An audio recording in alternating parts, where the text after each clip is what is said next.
सर्वज्ञम ज्ञान ध्यान तपो रक्तः।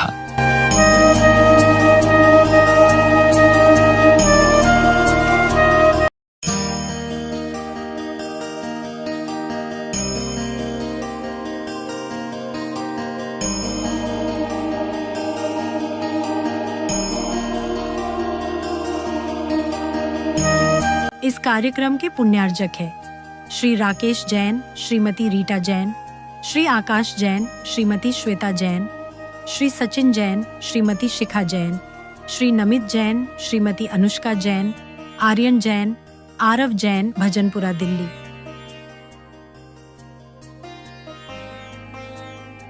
देभ्यः नमो अरिहन्ताणम् नमो सिद्धाणम् नमो ऐरियाणम् नमो वज्रायाणम् नमो लोये सव्वसाहुणम्। जय बोलिए पंच परमेष्ठी भगवान की जय। देवादि देवी खजराट श्री अजितनाथ भगवान की जय। वर्तमान शासन नायक श्री महावीर भगवान की जय। पंच परमेष्ठी भगवान की जय। परम पूज्य आचार्य भगवान गुरुदेव श्री वसुनंदी जी मुनि महाराज की जय। अहिंसा में विश्व धर्म की जय। जिनवाणी माता की जय। हाथों पर माला कैसे करनी है, थोड़ा इस पर ध्यान दीजिए। हम लोगों के दोनों हाथों की 8 उंगलियां, उस एक हाथ पर, चाहे मान लीजिए आप सीधा हाथ ले लीजिए, सीधे हाथ की 4 उंगलियां हैं, ये तर्जनी उंगली कहलाती है।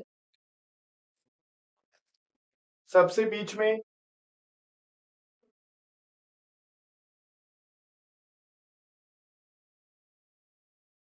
मध्यमा उंगली कहलाती है।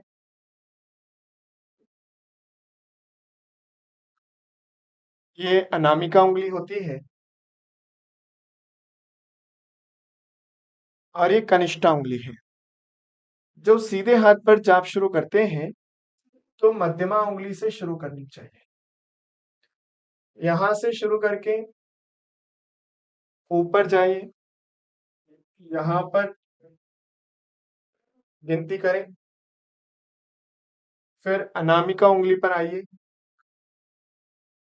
यहां पर जाप कीजिए, फिर उसके मध्य पोर में आइए, यहां पर एक जाप कीजिए, फिर सबसे निचले मूल पोर पर आ जाइए, यहां पर एक जाप कीजिए, पुनः मध्यमा उंगली पर आ जाइए, इसके सबसे निचले पोर पर जाप कीजिए, फिर अंतिम तर्जनी उंगली पर आ जाइए, सबसे नीचे पोर पर जाप कीजिए, फिर मध्य पोर पर जाप कीजिए और फिर अंतिम सबसे ऊपरी छोर पर जाप करना चाहिए।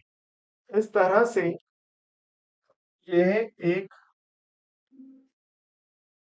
जैन ओमकार का आकार ले लेता है। इन 3 उंगलियों के माध्यम से पहले एक कायोत्सर्ग पूर्ण किया जाता है। जब हम इसकी 9 गिनती पूरी कर लेते हैं तब हम इस पे एक पोर को उंगली रखी है। जब ये एक कायोत्सर्ग पूरा होता है तो अंगूठे को उठाकर दूसरे पोर पे रखिए। इसी प्रकार से इसी क्रम को दोहराइए और फिर जब ये पूरा हो जाए तो दूसरा पोर पूरा हो गया, तीसरा पोर पूरा कायोत्सर्ग पूरा कीजिए तो आपका तीसरा पोर होगा। इस तरह से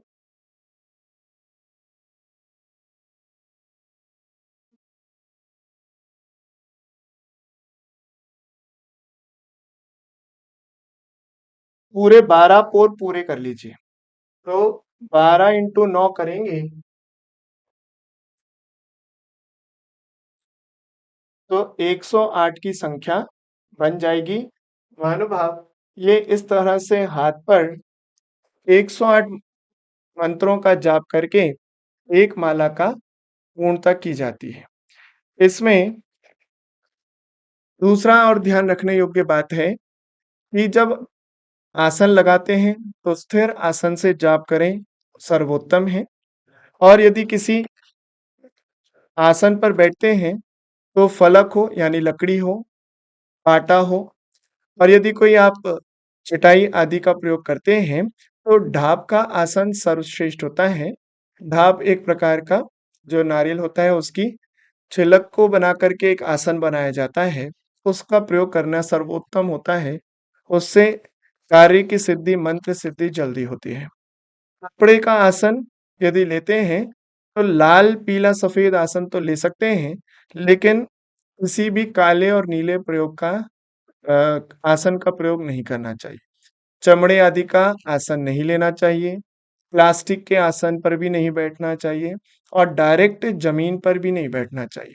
ये भी ध्यान रखना कि बिना आसन के कभी जाप नहीं लगाना चाहिए। यदि आप सोना, चांदी जैसे हमने बताया, स्फटिक आदि की जाप ले सकते हैं। यदि आप वह नहीं लेते हैं तो इतना ज़रूर ध्यान रखें, सर्वोत्तम यदि आप हाथ से जाप कर रहे हैं तो अच्छा है।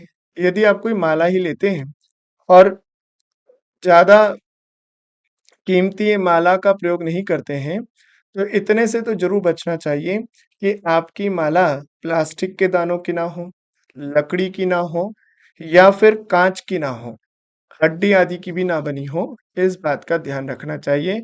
अन्यथा किया हुआ पुण्य उसका द्रव्य शुद्ध ना होने से, उसकी शुद्धि ना हो पूर्णतः शुद्धि ना होने से वह फल भी अधूरा रह जाता है, पूर्णता को प्राप्त नहीं होता।